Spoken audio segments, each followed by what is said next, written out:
हम आपको अंदर की बात बता दे, रहस्य की बात बता दे, बहुत ध्यान से सुनना।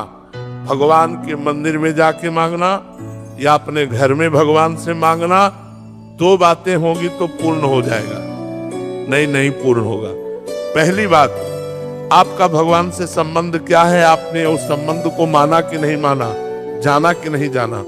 अगर नहीं जाना तो नहीं पूर्ण होगी। दूसरी बात, आपका अनुष्ठान क्या है, आपका भजन क्या है, आपका साधन क्या है। साधना नहीं, संबंध नहीं, तो भगवान से इससे मांगो बिल्कुल नहीं सुनेंगे।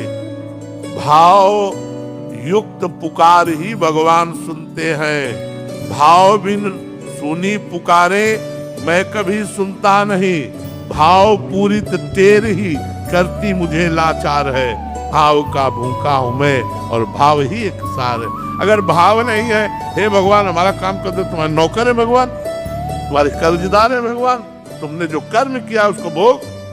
अगर भगवान से संबंध है, मेरे प्रभु मित्र है, मेरे प्रभु स्वामी है, मेरे प्रीतम है, तो हम उनसे कह सकते हैं यार सुनो बड़ी समस्या है, आपका ही दिया हुआ परिवार है, कुछ करो ना जुगाड़, तुम्हारे लिए तो कोई कवि है नहीं, अखिल कोटि ब्रह्मांडों के ईश्वर हो, यार हमारी बात बन जाएगी, तुम्हारा कुछ जाएगा नहीं, कृपा करो। ये प्यार से, हमारे दोस्त हैं तो हम दोस्ती की तरह बात करते हैं, स्वामी है तो स्वामी की तरह बात करते हैं, पिता है तो पिता की तरह बात करते हैं, पुत्र है तो पुत्र की तरह बात करते हैं।